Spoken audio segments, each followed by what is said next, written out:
on Pure Visions and Mind Treasures by Jamgn, Kongtrul, lodro, Taye.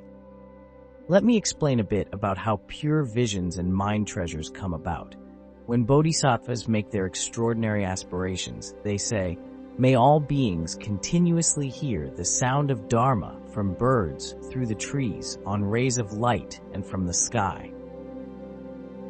Thus, because of the strength of their aspirations, and because they are steeped in the Dharma, they hear the Dharma continuously, even in the sounds of animals and birds.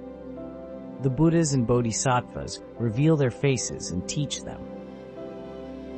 The Sutra on the Samadhi that subsumes all merits says, "O stainless splendor, Bodhisattvas who long for the Dharma, whose intentions are perfect and who are filled with devotion, though they may dwell in faraway worlds, the Bhagavan Buddhas will show them their faces, and from them they will hear the Dharma."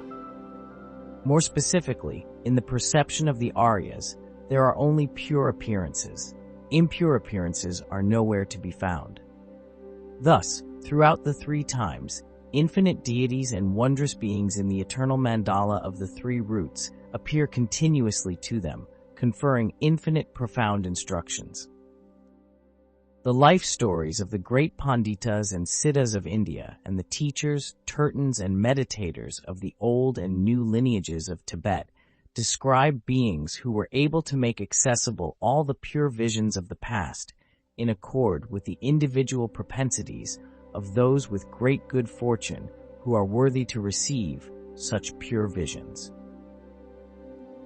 Similarly, what are called mind treasures are indirectly referred to in the sutras when they say that Manjushri's four elements emerge from the treasury of space, and when they say that all teachings emerge from the treasury of the Buddha's enlightened mind. You should understand that such statements treat the teachings as treasures. Accordingly, it is said that treasure troves of Dharma also burst forth in the expanse of the Arya's enlightened perspective. The Dharma Sangiti Sutra says, "The Bodhisattva's pure motivation is such that all the instructions and teachings come from their own wishes." The sutras also say, "If you discover the meaning with absolute certainty, countless Dharma treasures will burst forth from your mind." These quotes explain how so many infinite, profound instructions have, to this day, emerged from the profound enlightened perspectives of the learned and accomplished masters of India, Nepal, and Tibet. Translated by Joseph McClellan with NT Ninja Ed, 2025.